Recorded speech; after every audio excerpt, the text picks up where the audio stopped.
Everyone needs a skeleton, ask any doctor. It acts like a framework of sorts that supports and protects our body and maintains our overall shape. But when it comes to style, in the watch world, it's a different story because nothing gets down to the bare bones of it all quite like a skeletonized wristwatch. I'm the Timist. Join me as we take the Maurice Lacroix Aikon Skeleton on a grand tour of Italy. The Pacific Northwest gets pretty dreary in the fall and winter months. Overcast days are common, gray is the color du jour, and wet and cold are usually the two main courses served on the daily. As such, for this year at least, my wife and I decided to take a tour of Italy and try to escape some of the ick that befalls us here. Struck by inspiration, and with a few weeks before we were scheduled to depart, I had this idea. What if for every trip going forward, I had a companion watch that would join me on the trips? This would be a watch new to me that I could spend some real quality time with and get to know better.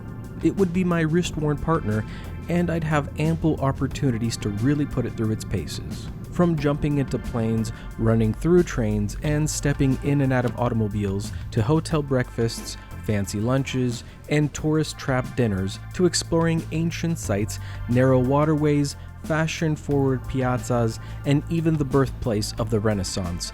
There's no better way to truly get to know a watch than by strapping it on your wrist and taking it with you on a 2-week-long adventure. Luckily for me, Andre from Maurice Lacroix loved this idea, and so he loaned me the Aikon Skeleton for this trip. And so, with our bags packed and the Aikon on my wrist, we said goodbye to Grey Seattle and said buongiorno to Mama Italia. Now, if you've never been to Italy, write this down.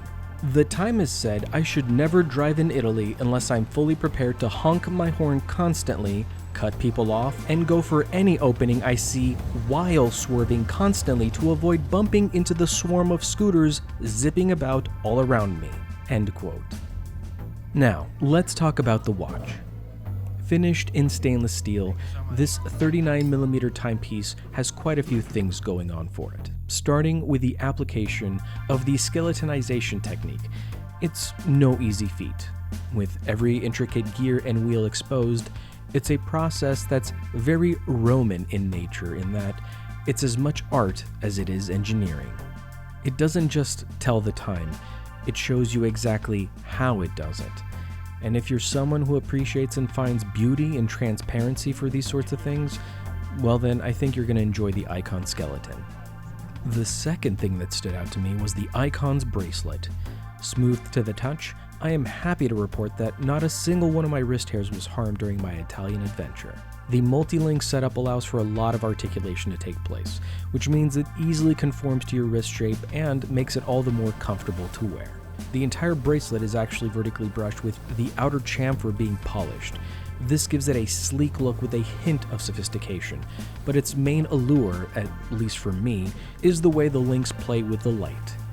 The reflections created are gorgeous thanks to the angles it can generate, and it's really quite a joy to wear and frankly, even just to look at. The whole bracelet snaps shut through a butterfly clasp and has a discreet M logo to top it off. It feels solid and therefore inspires confidence on the wrist, which, let me tell you, is extra important when you're entrusted with a loaned watch. As far as lug width goes, well, it's a little funky at 23mm, tapering down to 19mm at the clasp. But that doesn't really matter because Maurice Lacroix uses a proprietary attach point with a quick release system, so you'd be hard pressed in swapping in something that you may already have in your strap collection. Some other elements that will quite literally catch your eye, and this is partially due to the fact that again, the whole watch is brushed except for some key elements, are the 6 polished split claws that are scattered on the bezel. They do quite a lot of work in breaking up the overall look of the watch, in the best way possible. And speaking of the bezel, that's the other element that's polished, but only on the outer edge. It's a little detail that makes a much larger impact than you'd expect on the overall look of the watch head. At 11mm thick, factoring in the bezel claws, it sits nicely on the wrist. Not very tall, not very slim, just enough to give it presence. The crown is screwed down, giving us 200 meters of water resistance, which was a nice touch as it gave me peace of mind while traveling. Not that I randomly jump into every swimming pool that I see, but knowing something is capable and ready to handle whatever may pop up is nice and comforting.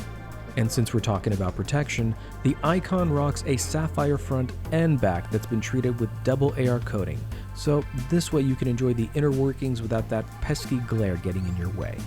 Now, since we're talking about the insides of this skeleton, it's powered by the automatic caliber ML135, which sports 26 joules, running at 28,800 VPH and lasting up to 38 hours on a full wind. Clearly, it's a three-hander, but what may not be so clear is that the hour markers and all the hands are rhodium plated and they all have white superluminova applied to them. This helps with readability, which is important on a skeletonized watch because, well, they're sort of famous for being hard to read. As far as weight goes, it comes in at 144 grams, but I did remove about 4 links to make it fit my wrist. Anyways, the Aikon was a faithful wrist-worn companion, one that joined me on this grand tour of Italy, and through all of the sights and sounds explored, it endeared itself to me more and more each day. It joined me on the fashion-forward streets of Milan, having witnessed Da Vinci's Last Supper and having walked through and atop of the stunning Duomo di Milano. From there, it joined me in trying to figure out the hectic waterways of Venice as we struggled to figure out how to navigate the city and its bustling narrow pathways full of shops and people and food, trying to reach the Piazza San Marco and the jaw-dropping views associated with one of the most stunning cities in the world. And then, of course, to the birthplace of the Renaissance, Florence, where the cultural and intellectual revival of classic art, science, and philosophy began all the way back in the late 14th century. There, inside the Basilica of Santa Croce, we sat in awe because we were in the presence of the father of modern science himself, Galileo Galilei, and next to him, Michelangelo and Machiavelli. From there, we know that all roads lead to Rome, and there's nothing more that I can say to add to the weight and the wonder that a traveler can experience when walking the streets of this marvelous city. The Aikon and I walked through the Pantheon. We visited the Vatican and pretended that we were Tom Hanks in the Da Vinci Code as we entered the Sistine Chapel and stared in awe at the masterwork of Michelangelo and his portrayal of the book of Genesis and the creation of Adam. We explored the vast Roman Forum, which, take it from me, has a lot of verticality and is a lot to take in on one day.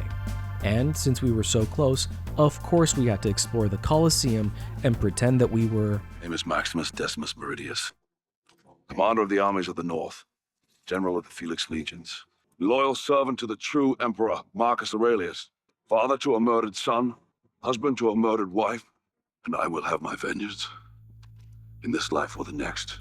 You know what? You should watch Gladiator with Russell Crowe right after this video. Thank me in the comments. Of course, we also enjoyed some incredible food, which I will spare you from so as not to make you hungry, but the overall point that I'm trying to make is this. I thoroughly enjoyed my time with the Aikon Skeleton. It wore great, wasn't too heavy, had just enough sparkle to catch the eye while still being discreet enough so as to avoid the eye of evildoers. It was robust. I didn't have to worry about being delicate with it. It dressed up nicely, but I was also able to wear jeans and a shirt and it felt perfectly at home on my wrist in both instances. It's not an inexpensive piece, retailing for $3,850 US, but you do get some great finishing on a skeletonized movement that's wrapped up in a case and bracelet that really feels like jewelry in and of itself. I'd recommend you check one out if you ever have the opportunity. I know, skeletonized watches aren't for everyone. It's true, but they are perfect for those who appreciate beauty and transparency. And this watch does exactly that. It strips away the unnecessary, leaving you with an elegant reminder that beauty is in the eye of the beholder, and that sometimes it's what's underneath that counts the most. Thank you, Andre, and thank you, Maurice Lacroix, for allowing me to make some beautiful memories with this wonderful watch. I will most definitely miss the Aikon Skeleton. A lot. but I'm glad that I got to experience it and go on an epic Italian adventure with it as my wrist-worn partner. I'm the Timist. Thanks for watching. I really do hope you enjoyed this video. If you did, then please do me a favor and give this video a like. Consider subscribing for more content like this, and as always, if you have any questions or thoughts you want to share, drop them in the comments below. Be well, and I'll see you in the next one.